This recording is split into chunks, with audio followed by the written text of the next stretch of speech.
Sou Mariana Spezia, jornalista e diretora de operações na LAN Comunicação. Hoje estamos aqui com mais uma edição dos RG em Casa. Dessa vez, nossa convidada é a Kátia Vasquez, presidente da IBM Brasil, uma das maiores empresas de tecnologia do mundo, que aplica seu enorme conhecimento em plataformas e serviços para melhorar os negócios, a sociedade e as condições humanas. Aqui comigo também o Rodrigo Birro, que é sócio e head das práticas de TMT das RG Brasil, Tecnologia, Mídia e Telecom. O Birro vai conduzir essa conversa junto comigo aqui com a Kátia hoje. Bem-vinda, Kátia, bem-vindo, Birro. É um prazer ter vocês dois aqui comigo hoje, né? E Birro, por favor, a palavra é sua. Bom, obrigado, Mariana. Bom dia. Kátia, bem-vinda. Bom dia. Obrigado pela presença e pela disponibilidade em participar desses RG em Casa. Os RG em Casa é um instrumento que a gente criou durante a pandemia para conversar com executivos e falar de mercado e falar, né, das suas experiências e também de ajudar as pessoas, ajudar as lideranças, ajudar as pessoas, principalmente do mercado também de tecnologia em que eu atuo, em mostrar as mudanças do mercado, mudar as transformações dos negócios. E acho que é super legal ter a sua presença aqui pela relevância que você e a IBM têm no mercado e poder transmitir essa mensagem, né? E a gente queria, né, te pedir um pouquinho para se apresentar, falar um pouco de você, né, da sua trajetória, como é que você chegou, como é que foi conduzir isso tudo, né, até chegar à presidência da IBM e poder falar um pouco de você. Ah, é sensacional. Muito obrigada, Mari, Rodrigo. Um super prazer e uma alegria muito grande conversar com vocês.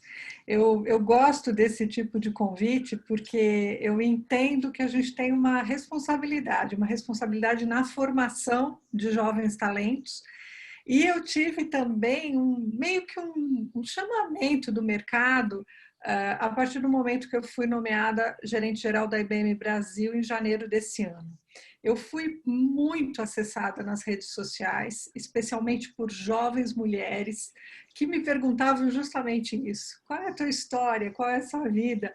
Então, eu faço com muita alegria, muito prazer essas sessões de bate-papo, que eu considero que meio como uma mentoria coletiva e sempre aprendo e recebo muita coisa de volta.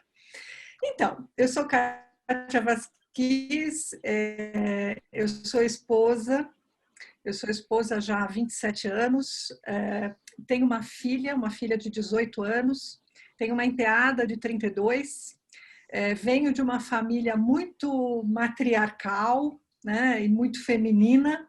Eu tenho 4 irmãs, somos em 5 mulheres, eu sou a caçula da família. Tenho 13 sobrinhos, tenho minha mãe. Então, eu sou isso, eu sou filha, eu sou esposa, eu sou mãe, eu sou amiga, eu sou irmã, eu sou sobrinha, eu sou tia, e eu estou sempre devendo para todo mundo. Porque é muito complicado a gente conseguir conciliar todas as obrigações e todos os papéis que a gente tem na nossa vida. Eu nem gosto muito de falar em vida profissional, em vida pessoal, eu acho que isso não existe mais, a gente tem vida. Então, conciliar todas essas nossas responsabilidades não é uma tarefa fácil. A minha família é uma família de origem de imigrantes, né? Eu sou parte aqui da praticamente a primeira geração no Brasil, né? Meu pai veio da Lituânia, minha mãe é de origem italiana, né? E a família acabou se encontrando no interior de São Paulo, como muitas famílias de imigrantes. Sim.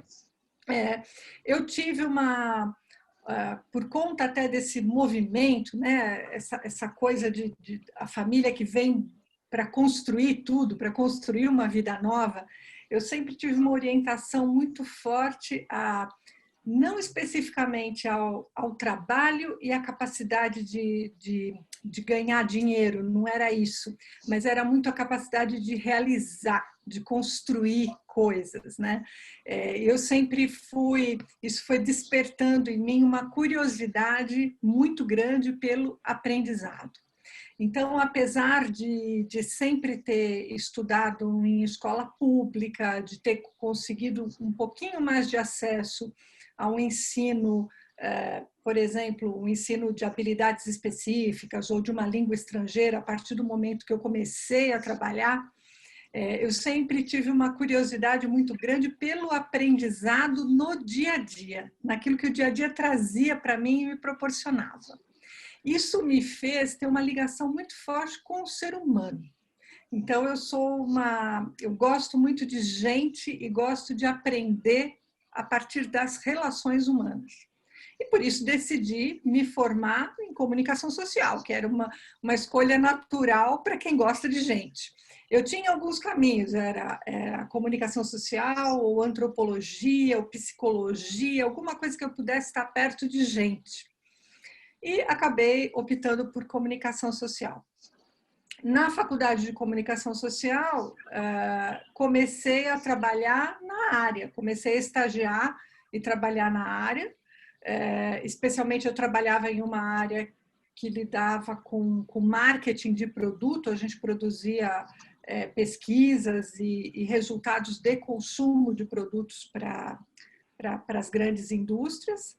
E naquela época, isso, como eu não sou mais tão novinha, né? Isso foi ali no ano final, metade para o final dos anos 80, eu comecei trabalhando muito com coisas em papel e com os primórdios do sistema computacional, que o resultado vinha em grandes listagens, coisas muito pouco analisadas. E aí, por conta do meu trabalho em comunicação, eu tive que começar a estudar data warehousing, data mining, estatística, analytics, mas era só para eu produzir o meu trabalho em comunicação, não era para nada além disso. Só que o que aconteceu foi que a tecnologia acabou me adotando, ela acabou entrando dentro de mim, e eu descobri um universo tão fantástico que para pessoas curiosas ele é praticamente inesgotável, e na hora quando você começa a perceber o poder que a tecnologia pode te dar na interpretação dos fatos, na construção de informação, aquilo para mim era magnífico, me parecia um mundo tão lindo. E eu comecei a estudar cada vez mais e acabei virando uma especialista em data warehouse e sistemas de informação, numa época em que esse assunto ele estava começando, né? Ele era muito embrionário ainda. E aí, naturalmente, eu acabei fazendo uma migração para a área de tecnologia, mas o que eu gosto sempre de ressaltar, eu fiz essa migração pela mão de uma grande mentora que me olhou e me adotou também, né? Eu tive a sorte, o privilégio de trabalhar numa indústria aqui do ABC Paulista, eu sou aqui do ABC, sou de São Caetano, e na época que eu quis ir para a TI, eu acabei buscando algumas vagas, existia uma vaga em aberto nessa empresa e isso foi bem no finalzinho ali dos anos 80, comecinho dos anos 90. Essa empresa já tinha uma CIO mulher. Ela era uma CIO mulher, também uma jovem mãe e uma pessoa com uma cabeça muito diferente e que também enfrentava muitos desafios pela posição que ela ocupava naquela época. E na minha conversa, na minha entrevista com ela percebeu e me adotou. E ela falou assim, olha, eu não tenho como te contratar e te colocar aqui já numa posição de analista de sistemas, numa posição de coordenação, porque você não tem experiência. Ela falou, mas eu entendi. Eu vou inventar aqui uma posição para você, você vai ser... Eu era como se fosse uma assistente executiva dela, ela falou, vou te inventar aqui uma posição e vou te ensinando. E ela cumpriu essa promessa, né? Então, no período de 7 anos que eu fiquei nessa empresa, eu aprendi muita coisa, ela me colocou em posições de destaque, enfrentando até um certo status quo que era formado por pessoas, né? Imagina você chega, uma pessoa de comunicação, vou colocar para trabalhar em TI, com aquela quantidade de engenheiros, de profissionais formados, já tinha uma resistência. Mas eu gosto de destacar essa parte da história, porque eu acho que os componentes da construção de uma carreira de sucesso, eles passam sem dúvida pela nossa atitude, pela nossa vontade, pela nossa determinação, mas tem um componente essencial que são as redes de apoio. É você conhecer e se conectar com pessoas que fazem essa aproximação, que reconhecem a pessoa certa para colocar no lugar certo. Isso é um componente tanto da mentoria, quanto dessa predisposição em você se adaptar e conhecer coisas novas, né? E aí, dessa minha jornada em TI, eu tive também muita sorte, porque eu peguei esse primórdio do Data Warehousing. Nos anos 90, nessa própria empresa, eu fiz uma primeira implementação de um sistema ERP, que depois teve um boom perto ali dos anos 2000. Então, eu peguei a onda do ERP e fui para empresas de ERP. Depois saí do ERP, fui para CRM e acabei ingressando em 2010 na IBM, também por conta de um programa de apoio. A IBM, naquela época, ela queria muito ampliar a quantidade de mulheres em cargos executivos dentro da IBM, e a IBM fez um programa específico para contratação de mulheres em posições executivas. Então, eu ingressei na área de consultoria da IBM Brasil, com a missão de estruturar uma área de data e analytics, né? E vim para esse papel já em um cargo de diretoria, né? E depois acabei conquistando outras posições dentro da IBM, mas se não tivesse essa predisposição também da empresa de especificamente trazer, buscar e desenvolver mulheres em papéis executivos, esse caminho poderia ser mais difícil. Muito bacana, Desculpa, Kátia. Eu estou falando muito, vai me cortando, senão não, eu fico contando minha história que o tempo todo. Mas é muito legal essa história, eu gostei muito, né, dessas coisas que você falou, inclusive dos componentes, de ter alguém. A gente vai falar um pouquinho mais à frente de inclusão, e esse pegar pela mão é muito importante. O Denis, o Birro, eles sempre falam isso também, né? A importância da mentoria, enfim, na carreira. Mas muito legal. Eu vou pedir para o Birro também, que está à frente, né, desse mercado de tecnologia que está super em alta, né? Parece que tudo foi acelerado ainda mais agora com a pandemia, para ele falar um pouquinho desse trabalho que ele vem fazendo também, né, à frente desse setor tão importante, tão transformador. Birro, conta para a gente também um pouquinho como tem sido aí sua jornada, né, à frente do setor, por favor. Conto sim. Eu também fiz um pouco dessas mudanças ao longo da carreira que a Kátia falou, né? Comecei com engenharia mais tradicional na Siemens, tudo, depois vim parar no mundo de recrutamento há 10 anos. E é um mundo, né, interessante, porque atuar com o mercado de tecnologia ele é um mercado em constante transformação do lado das empresas, mas ele é um mercado transformador dos mercados, né? Que eu consigo, né? É um setor transformador dos mercados. E acho que muito do que a gente está passando nos últimos 10 anos, eu diria, né, de toda essa intensidade digital e toda essa questão toda, né, de transformação dos negócios com analytics, com big data e tudo isso, é muito fruto de plataformas mais rápidas, de desenvolvimentos mais rápidos e de tecnologia abundante e capital abundante também, né? Hoje o mercado tem muito capital disponível para investir em tecnologia. Eu acho que o grande desafio em tecnologia é a gente formar pessoas, né, para a tecnologia. Que esse é o grande desafio que a gente vê hoje, a gente vai falar aqui um pouco disso, né, Kátia? Mas tem um desafio muito grande de como é que a gente prepara novos profissionais, desde a formação na base até nos níveis executivos, para entender todas essas mudanças e todas as transformações que o mercado de tecnologia tem feito nas indústrias, né? Então, acho que aqui do nosso lado, como recrutamento, como consultoria, nosso papel é muito assessorar os executivos e as empresas desses desafios do mercado, né? Então, acho que a gente tem tido um mercado bem agitado nos últimos anos, eu diria, e muita transformação e muita empresa nova. Eu brinco que a gente, toda semana, né, surgem empresas novas que, de repente, a gente olha, essas empresas tão grandes, né? Com um número grande de pessoas e recebendo aportes de capital significativos e transformando os mercados. Acho que esse é o grande, como é que a gente se adapta como profissionais para isso, acho que é o grande desafio hoje em dia, né? Bacana, Bi. Sim, sim, É sem isso dúvida mesmo. alguma. Mais alguma coisa, Birro? Não, acho que é isso, né? Acho Legal. que era legal ouvir da Kátia um pouco dessa experiência dela na indústria e dessa transformação, né, Mário? Eu sei que você tem uma pergunta aí para ela.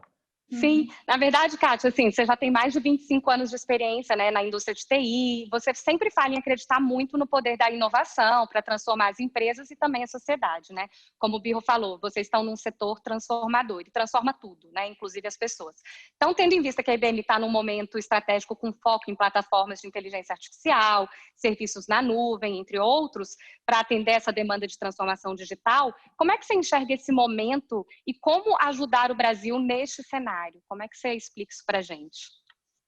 Ai, sensacional. Adorei essa pergunta e eu vou seguir na mesma linha de raciocínio.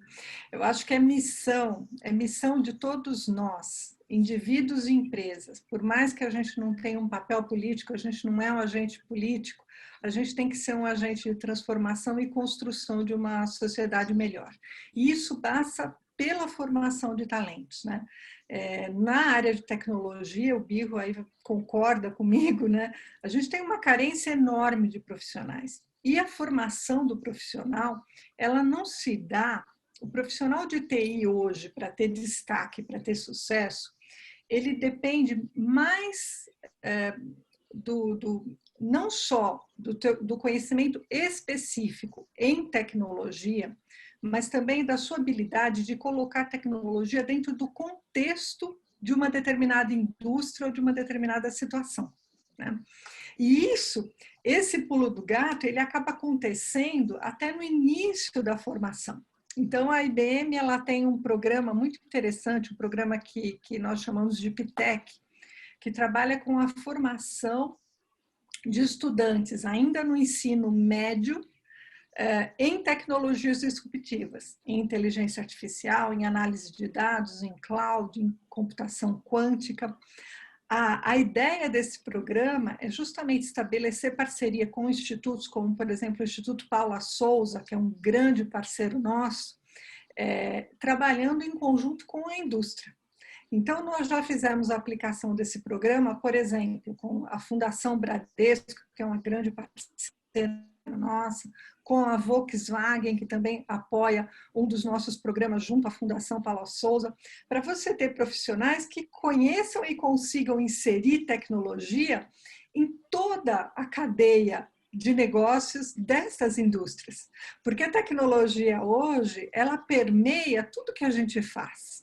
Então, a tecnologia, ela transcende ali a área de TI. Então, não é a área de TI que vai implementar a tecnologia, é todo mundo em cada papel, e especialmente transformando os processos de negócio e construindo plataformas de negócio mais integradas. Então, acho que a formação profissional e a formação profissional desde a base tem que ser uma missão para todos nós e para todas as empresas, né?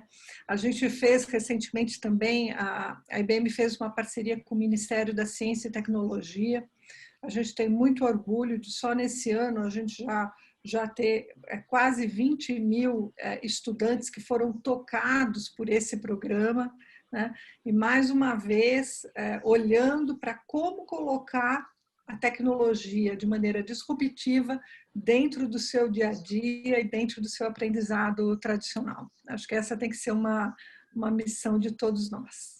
Nossa, bem bacana. Birro, quer comentar? Eu acho que é isso, né? A gente, como sociedade, tem que se preparar. Eu acho que como preparar as novas lideranças, como preparar os jovens para essas mudanças tecnológicas que são extremamente rápidas. Muitas vezes a gente brinca, né, que às vezes a gente já entra no mercado de trabalho defasado, né, em algumas coisas. Então, tem um trabalho do mundo corporativo com os governos para preparar os jovens. E tem um pouco do que a Kátia falou, a gente tem as competências técnicas, mas também tem que ter as competências comportamentais para entender essas mudanças, né, de como é que eu me adapto dentro da empresa, como é que eu construo, como é que eu trabalho de uma forma colaborativa, como é que a gente...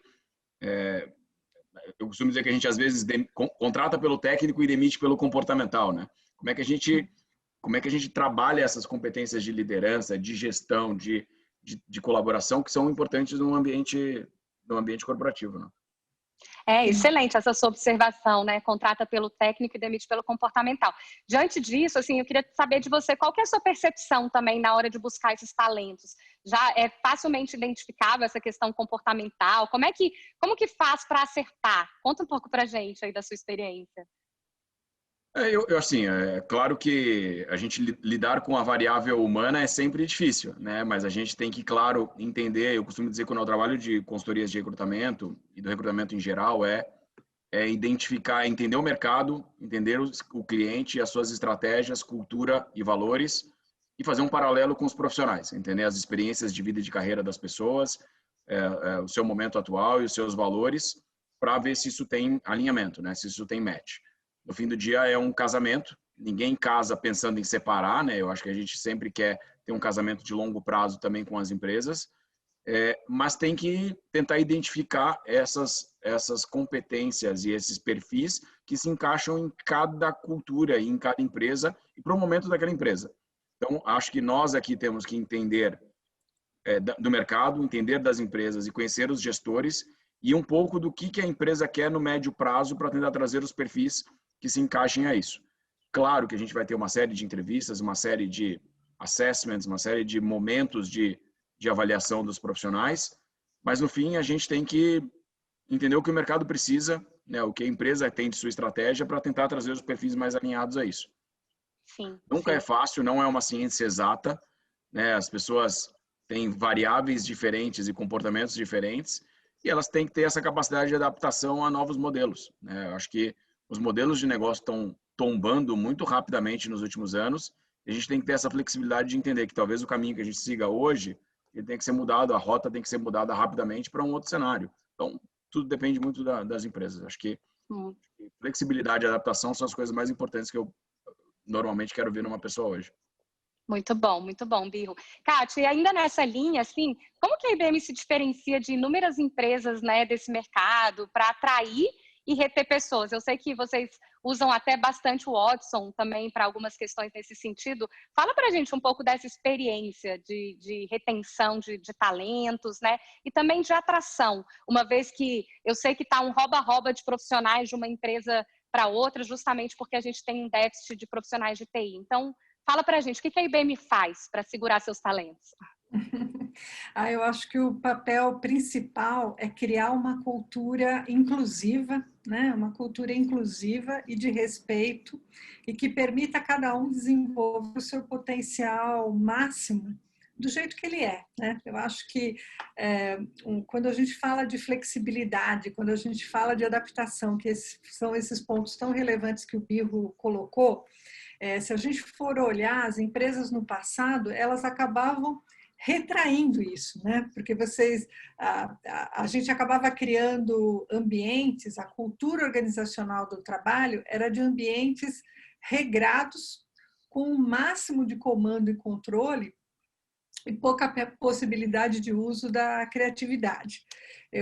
Além, é claro, de reter os talentos através dos mecanismos naturais, que é oferecer um plano de carreira consistente, oferecer uma remuneração adequada, benefícios adequados, você tornar a sua empresa ter também uma cultura flexível e adaptável, eu acho que esse é o ponto principal, né? As pessoas querem estar em ambientes onde elas consigam ser elas mesmas e se desenvolver na sua capacidade máxima. A gente usa sim bastante de tecnologia artificial até para o mapeamento e a progressão das carreiras, então na busca de pessoas adequadas para as posições certas, mas aqui eu gostaria de trazer até um outro componente que eu também acho que é essencial, que é a diversidade, né? Eu acho que um fator muito único que a gente tem dentro da IBM é um compromisso em construir ambientes diversos, porque a gente entende que isso é o que desperta a criatividade. Na hora que você monta um ambiente com pessoas, não só de limitações, às vezes limitações físicas ou de ambientes diferentes, mas pessoas com um posicionamento cultural, com um modelo de pensar diferente do seu, que te provoca, né? Eu acho que isso sempre cria ambientes muito ricos e permite muito aprendizado, e principalmente de transformação até de soft skills, que é uma coisa muito difícil de você construir em alguém, né? Eu gosto sempre de contar uma história. A gente começou no ano passado até, a gente começou em 2019, um programa com profissionais neurodiversos. Então, a nossa área de CIO, a nossa área interna de desenvolvimento de sistemas para uso dentro da IBM, né? O nosso CIO foi o padrinho da formação de um grupo de profissionais com neurodiversidade, a sua grande maioria portadores de síndrome de Asperger, que é o autismo. Esses profissionais, eles entraram em uma área de teste de sistemas. Então, são pessoas que têm atenção concentrada, muito foco, muita paciência, muita atenção a detalhes, e eles são perfeitos para fazer esse trabalho. Só que para eles entrarem e começarem a fazer esse trabalho, todo o time que estava à volta deles teve que mudar. Então, o gerente teve que aprender a falar na língua dele, teve que aprender a ajudá-lo a iniciar suas atividades, a como construir o feedback. Então, quando você traz para um grupo pessoas com um nível de diversidade cultural, de formação diferente, você provoca uma modificação no ambiente como um todo. Não só ajudando essa pessoa, mas ajudando todo mundo que está em volta. Porque as pessoas começam a aprender, especialmente a escutar melhor, a reconhecer melhor o outro e se abraçar na formação e na construção de coisas novas. Então, eu acho que a diversidade e a inclusão, mais do que uma necessidade, é um componente essencial para fortalecimento de uma cultura corporativa baseada na inovação e na criatividade e na transparência. Que legal esse programa com os neurodiversos, né, Birro? Não, super interessante. E é o que a Kátia falou, né? É a pessoa ideal para fazer isso, né? Para fazer a função que vocês precisavam, né? Então, eu acho que é isso que a gente tem que começar a provocar também no mercado, sabe, Birro? No momento que a gente vê o mercado tão carente de novos profissionais, tão carente de talento, a gente precisando de tanta gente, a gente não pode se dar o luxo de não explorar todos os potenciais, né? Então, todas as pessoas são importantes e todos conseguem agregar muito aquilo que a gente faz no dia a dia. Eu acho que esse é um caminho também muito forte, uma tendência que deve se manter cada vez mais muito ativa na formação dos recursos e até não só na retenção, mas na captura também de novos talentos. Eu acho que é olhar com mais atenção o que cada um pode trazer e contribuir para essa cadeia toda. Sim, e como você falou de diversidade, né, acho que é legal a gente comentar, você é a primeira mulher, né, a presidir a IBM Brasil. A IBM, né, já teve uma mulher na América Latina, a IBM Global também, há pouco tempo, né, tinha a Dini. Enfim, a IBM é muito forte e referência para o mercado em relação à diversidade. Mas já que a gente entrou nesse assunto, eu sei que é um tema que você deve falar bastante, mas eu queria ouvir de você, né? Como é que está sendo esse desafio, assim, de liderar uma empresa tão grande quanto a IBM num mercado predominantemente masculino? E aí a gente fazer um paralelo com isso que você falou, né? A gente não pode, né, não explorar outros mercados. E a mulherada está aí, está se envolvendo com TI, né, está gostando cada vez mais e, de alguma forma, a gente tem que mostrar que esse não é um mercado, muito masculino, né? Acho que tem muita chance e muita oportunidade para as mulheres. Como que estão sendo esses desafios?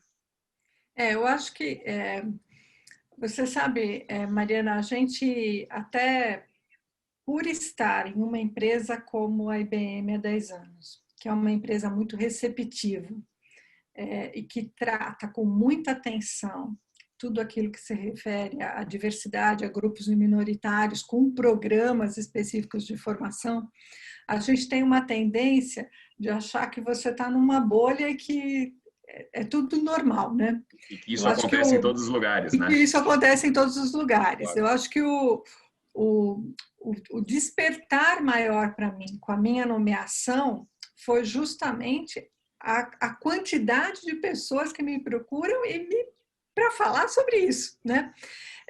Eu acho que é aí que acaba confirmando o quanto a gente ainda tem que fazer e construir, né? Eu, como mulher, mais no início da minha carreira, até porque eu entrei em tecnologia muito cedo, eu gosto de falar sobre isso, porque eu passei por muitas situações, né? Passei por muitas situações de assédio moral, de assédio sexual, de restrição em galgar uma nova posição por conta de ser mulher, né? Teve situações até engraçadas, situações mais tristes, né?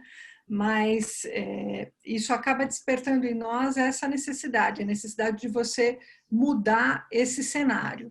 E o que eu acho que a gente tem que fazer de principal é ajudar as mulheres a superar o medo de encarar os desafios por conta dessas dificuldades, né?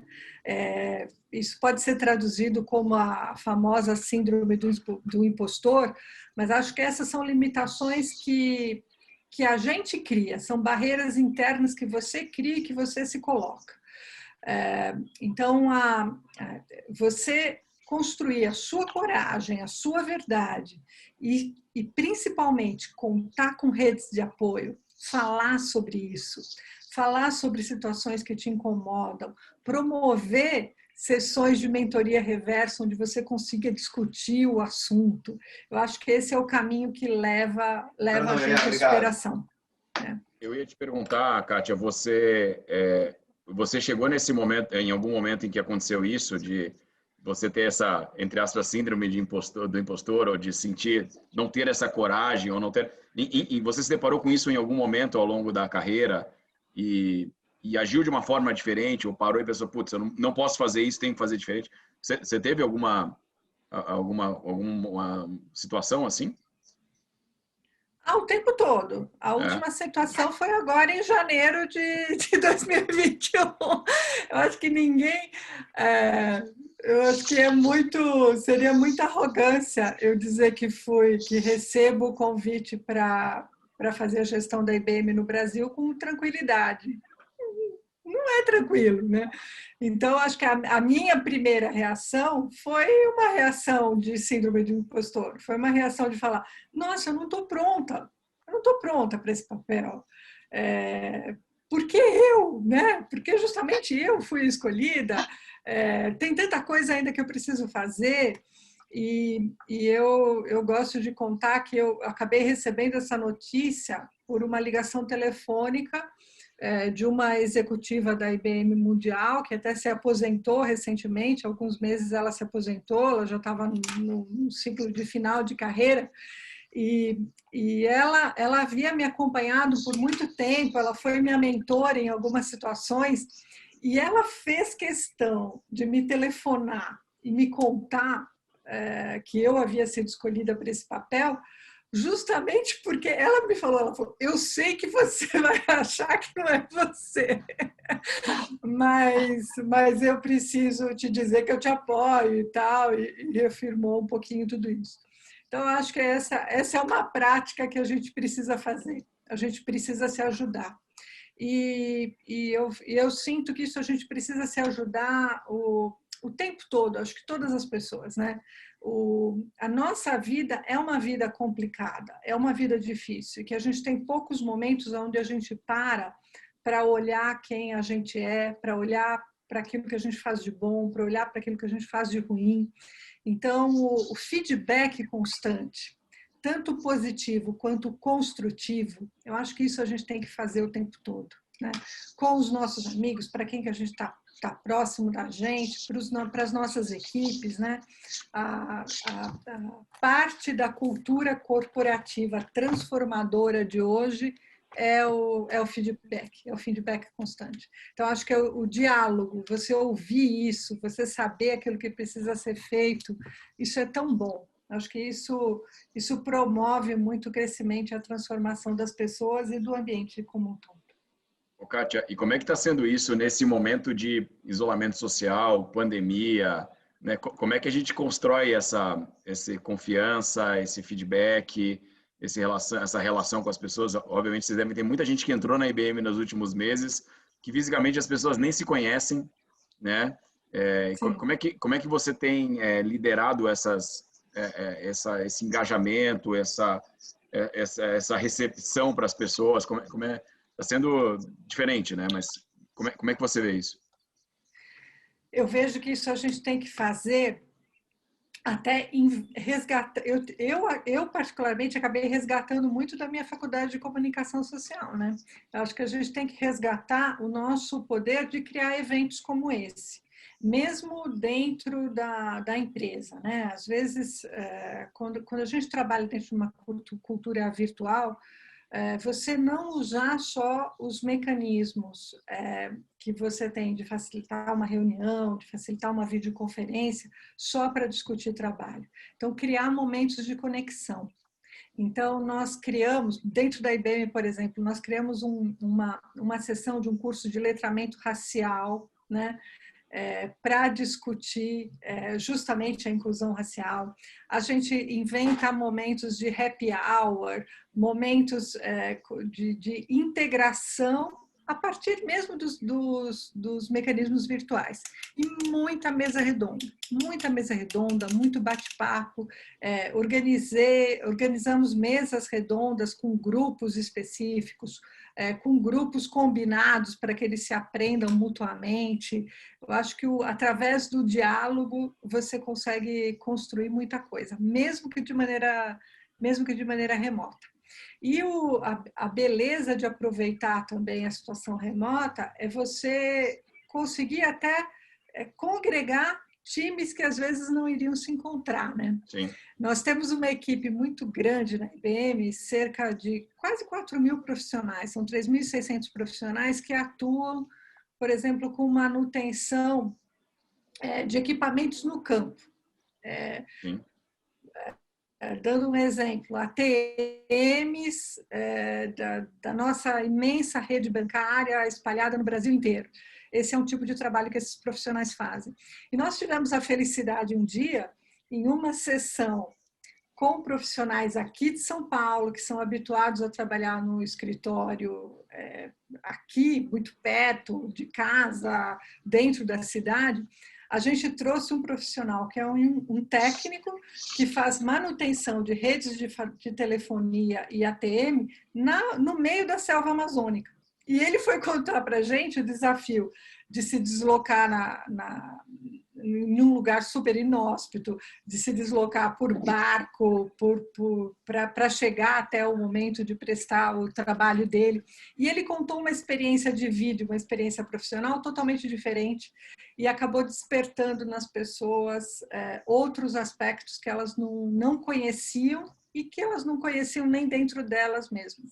Então, acho que apesar de ser muito difícil o distanciamento, os mecanismos que a gente tem disponível hoje, por conta da tecnologia também, eles são capazes de criar aproximação. Acho que se a gente usar da maneira correta, você consegue criar momentos de integração e aproximação, mesmo que à distância. Sim, eu falo muito, né, que o home office também, de alguma forma, humanizou essas relações, né? Porque, assim, é o gato passando, o cachorro latindo, o filho gritando, meio que todo mundo teve a oportunidade de conhecer um pouquinho mais da vida pessoal do outro, né? E assim, o Denis está aqui, ele está ouvindo a gente, e ele sempre fala, claro, a gente perde o momento do cafezinho, né? Ele é um defensor da volta, claro, a volta híbrida, né, Denis, com todos os cuidados possíveis e tal, mas essa coisa do dia a dia também perto, eu acho que essa volta depois do home office vai ser mais humanizada, né? Eu não sei se o Denis queria comentar alguma coisa nesse sentido, mas ele tem falado muito agora dessa questão do cafezinho mesmo, do estar próximo, né, da conversa do corredor ali na empresa, isso também é muito importante. Denis, você quer falar alguma coisinha em relação a isso? Não, primeiro, obrigado por estar aqui, né, Kátia, por estar dividindo com a gente as suas experiências. Eu acho incrível, né, a IBM ter feito um programa de recrutamento afirmativo e daí surgiu, né, a tua prontidão para o cargo, né? Tenho certeza que está pronta para isso, e é bom sentir que não está do teu lado, porque dá sempre aquele fiozinho na barriga, faz com que a gente ande mais rápido, vá buscar as alianças e as conexões necessárias para que dê certo, né, o teu mandato na companhia. Como a Mari está dizendo, é interessante como o mundo ficou muito parecido com, né, o resto do mundo ficou muito parecido com o mundo da tecnologia, e nessa coisa de trabalhar remoto, de trabalhar por projeto, de, né, utilizar todo um linguajar que começou no mundo da tecnologia nas grandes companhias. E a gente brinca até internamente que todo mundo vai trabalhar para o birro, porque assim, toda empresa vai virar uma empresa de tecnologia. Dificilmente você vai ter alguma empresa que não tenha né, um viés importante nessa área. Então, agora, na linha do que a Mari estava comentando, eu acho que cultura é um desafio para as organizações 100% virtuais, porque não facilita as interações espontâneas e as conexões de indivíduo para indivíduo, né? Aqui só tem 2 telas, 3, 4 telas que a gente fica interagindo, mas no fim do dia, eu sempre brincava com meus sócios, para você sentir o pulso do cliente, você tem que estar perto dele para pegar no pulso dele mesmo, porque é ali que você sente as dores desse cliente, as angústias e como é que você ajuda a resolvê-lo. Então, eu acho que o mundo híbrido veio para ficar, mas eu acho que a cultura tem que ser repensada para endereçar interesses e necessidades individuais, que eu acho que aí a inteligência artificial que vocês usam muito como produto e para vocês mesmos, eu acho que pode ajudar a entender quem pode, quem deve, quem é melhor fazer assim, quem é melhor fazer assado. Eu digo para os diretores de RH e para os CEOs que é muito complexo gerenciar hoje em dia as companhias, porque tem um indivíduo por trás de um cargo. E esse indivíduo tem suas necessidades únicas. E como é que você endereça isso tudo sem que vire uma grande torre de Babel nesse mundo híbrido? Vai ser o grande desafio cultural daqui para frente. É isso aí. E dentro disso, Kátia, eu queria saber, né? Você costuma falar que a liderança é algo muitas vezes solitário. E eu imagino que nesse mundo ainda de isolamento, talvez seja mais solitário ainda, e talvez você seja mais blindada ainda, né? Queria saber o que você usa de estratégia até para diminuir essa blindagem que de repente você pode acabar sofrendo, de repente as coisas não chegam tão rápido e na velocidade que você gostaria, as pessoas te poupam de algumas informações que podem ser importantes no seu dia a dia. O que você tem feito de estratégias para acabar com essa blindagem, ou pelo menos diminuir? Comunicação. Comunicação o tempo todo e comunicação direta, né? Essas mesas redondas, né, que você tinha falado. Exatamente. Eu acho que a gente se sente muito sozinho na posição de liderança por conta disso. Quando você pede eu quero saber detalhe de um determinado projeto ou de um determinado assunto, né? Então as pessoas se preparam uma apresentação e vêm padronizadas para falar com você, né? E aí, até por conta de estar distante, você acaba não tendo uma leitura muito boa, uma leitura corporal, uma leitura dos gestos, para você identificar como de verdade está a situação. Eu procuro conversar periodicamente com vários grupos, e com grupos de vários níveis, né? Os grupos técnicos, né? Por exemplo, esses técnicos de campo, os nossos arquitetos, os nossos consultores. Eu gosto de conversar diretamente com quem está no dia a dia, porque é isso que te traz o pulso de verdade do que está acontecendo na organização como um todo. E até você recebe muitas ideias, né? Eu acho que o que limita, às vezes, a gente de transformar e crescer é que, com o passar do tempo, a gente vai construindo uma certa arrogância, aquele sentimento assim, eu já sei de tudo, eu já aprendi tudo, eu já sei como resolver tudo. E ao escutar um pouquinho mais o outro, escutar principalmente as pessoas mais jovens ou as pessoas que estão num cargo um pouco mais distante da posição que você está, você acaba vendo uma perspectiva diferente sobre determinadas situações. E isso é essencial para a gente continuar se adaptando, se flexibilizando e transformando a partir do conhecimento diverso e de tudo que está acontecendo. Perfeito, Birro. A gente está quase indo para o final, queria saber que você perguntasse mais, enfim. Não, eu queria perguntar, né, Kátia, a gente está chegando no final e queria muito te agradecer o tempo e o super bate-papo, mas como é que aprendizados da sua carreira, que conselhos você gostaria de deixar para os profissionais que buscam crescer na carreira, que têm suas ambições? Às vezes a carreira, o sucesso da carreira é uma coisa muito inesperada, né? Que nem você falou assim, putz, será que era eu mesmo, né? Por que eu? Mas que conselhos você dá, né? Que você acha que as pessoas, de que forma elas deveriam se comportar, o que elas poderiam fazer para ter um sucesso como você teve ao longo da carreira?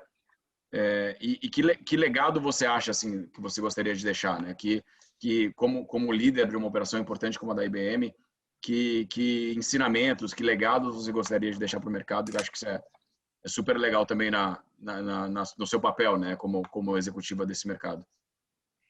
Bom, respondendo à primeira parte da pergunta, eu acho que o principal conselho que eu dou para qualquer um, especialmente para os jovens profissionais, seja você hoje e seja você na sua capacidade máxima, no seu potencial máximo. A gente tem uma tendência a sempre achar que a nossa vida vai acontecer em algum momento daqui para frente. Então, às vezes o jovem profissional, ele fala, não, eu tenho que me formar para conseguir ter uma posição de destaque. Hoje eu estou fazendo essa atividade aqui como trainee, mas eu quero virar gerente. E a pessoa acaba se focando tanto no próximo passo que não faz direito o que ela está fazendo hoje. Então, seja pleno, se integre, se entregue totalmente, faça bem aquilo que você está fazendo. Né? É isso que vai te dar destaque, força e aprendizado para ir para o próximo passo. Então, nenhum aprendizado é inútil, nada na vida é inútil, tudo tem um sentido. Né? Quando trabalhar em TI, eu me culpava por ter feito comunicação social. Eu falava, por que eu fiz faculdade de comunicação? Podia ter feito administração de empresas, podia ter feito engenharia, teria uma carreira de muito mais sucesso em TI. Que nada, gente. Né? Olha quanta coisa de comunicação que eu resgato e uso todo dia na minha vida profissional e que foi um fator de sucesso, sim, na minha carreira executiva. A minha habilidade até de me expressar, de construir relacionamentos e tudo isso. Então, nenhum aprendizado é inútil. Seja você na sua plenitude, aproveite o dia de hoje, porque é o dia de hoje que vai construir a base para o seu futuro. Esse é o meu principal conselho. E meu legado, eu acho que o meu legado é deixar uma marca de transparência. Uma marca de transparência, uma marca de comunicação direta e, principalmente, uma IBM mais inclusiva em todos os níveis da nossa sociedade. Então, eu tenho me dedicado muito e pessoalmente a todos esses programas educacionais e de formação de novos profissionais. Eu acho que o que eu quero deixar como um grande legado é um monte de gente pronta para suprir essa carência que a gente tem no mercado hoje. Legal, obrigado. A IBM sempre teve, né, esse papel muito forte de transformação da sociedade, né, que é um dos grandes legados. E acho que esse papel que você faz é super legal de como é que a gente forma mais gente para que o país fique melhor, né? Eu costumo dizer que tem muitas das muito do que o mercado de tecnologia hoje está fazendo é transformando algumas empresas e transformando algumas indústrias, em que invariavelmente essas indústrias serão mais operacionalmente mais eficientes, e talvez a gente precise de menos funções operacionais de um lado, mas do outro lado, em tecnologia, a gente vai precisar de muita gente mesmo, né? Toda vez que a gente conversa com empresas de tecnologia, eu tive uma pessoa de um banco esse dia falou assim, eu preciso contratar 500 pessoas esse ano ainda, né, em tecnologia. Então fala assim, né? Tem muita demanda por um lado de tecnologia, mas a gente precisa formar as pessoas e prepará-las para trazer aquilo que é esperado pelo mercado. Exatamente. E cada vez mais, né? Agora com o despertar de tudo que vai vir nessa onda de 5G, de virtualização das redes, de telecomunicações, você que é dessa área, você sabe muito bem do que eu estou falando, o quanto a gente vai poder explorar todos os potenciais que vêm de todos os equipamentos de ponta, né? O que a gente vai ter de uso massivo de dados, né? Eu acho que esse é um processo muito grande de descoberta e que vai fazer com que a gente tenha que cada vez mais buscar talentos e profissionais diversos. Maravilha, gente. As pessoas até brincam, né? Eu tenho filho pequeno, que o emprego deles acho que talvez nem exista ainda, né? Vocês Exato. dois melhores do que eu para falar sobre isso, porque realmente ainda tem muita profissão aí do futuro que a gente não sabe o que vai ser, né? Me assusta um pouco, talvez não assuste tanto vocês que, né, estão inseridos nesse mundo da tecnologia e conhecem muito melhor do que eu. Mas eu, né, quero agradecer aqui o momento, a oportunidade que os dois, né, Birro e Kátia, me deram de vivenciar um pouquinho mais desse mundo da tecnologia e agradecer o tempo de vocês, a disponibilidade. Foi um bate-papo muito bacana. Obrigada, Birro. Obrigada, Kátia. Não, nós que agradecemos a Kátia pelo tempo, pelos ensinamentos, pela disponibilidade. Foi super legal, né? Trocar essas ideias e aprender com você, né? Eu acho que essa liderança que você traz para a IBM hoje é super interessante para nós, para o mercado e muito inspiradora. Eu acho que é isso que a gente tem que aprender com essa inspiração e replicar isso para todos no mercado. Sensacional, gente. Muito obrigada. Super alegria estar com vocês. Obrigada a todos que vão nos assistir agora e vamos nos manter aí conectados aí nas redes sociais, trocando e continuando essa conversa, né? Legal. Obrigado, Kátia. Muito obrigada, gente. Até mais. Obrigada. Tchau, tchau. Obrigado. Obrigada, Kátia. Tchau, tchau. Obrigada. Tchau.